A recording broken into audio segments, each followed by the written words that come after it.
How would you explain the damages in New York City? When we got there, it was pitch black in a lot of areas. I believe the only place that actually had power and had power the whole time was Times Square, but the surrounding areas were out of power.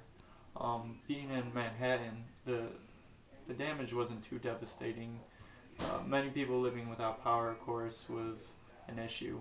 Um, Closer to the coast, though, the damages were pretty tremendous, and it would definitely take a long time for it to fully be What recovered. was the most memorable thing you did while in New York City? The most memorable thing I did in New York City was actually our first test at hand, and it was at the Bellevue Hospital. Uh, During this time, Bellevue Hospital was getting a lot of publicity about their backup generators as well as their normal generators being broke. Um, so there was a lot of patients that needed to be rescued. So when we first got there, we dropped our bags at the Lexington Armory, and then we went on foot to the Bellevue Hospital. Um, There we traveled up 16 flights of stairs and grabbed patients and carried them down 16 flights. And we did that all night long, and it was estimated that we saved about 100 people's lives. And just knowing I played a part in saving or potentially saving someone's life, uh, no one can take that away from me. And a lot of people hold that close to their heart.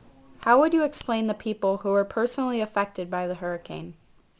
Well, going down there, being part of New York and seeing our people down there, there is so many acts of volunteerism. So many people wanted to help, and you could see it during our food distributions and just handing out water, going door to door, asking if people are okay. And you really saw the pride in one state. Um, when people were at their lowest, so many people were willing to help, and I think I think that's what made the effort so tremendous and so great. That so many people were willing to help, even though something horrific just happened. In terms of costs, how bad do you think the hurricane affected our economy? In terms of costs, I believe it did have quite a serious impact on our economy. The place that we were at, Manhattan, it had a lot of blackouts, and but further to the coast, you had damages to people's houses. The subway system was flooded, and it's definitely going to take a lot of time before we recover completely from this hurricane.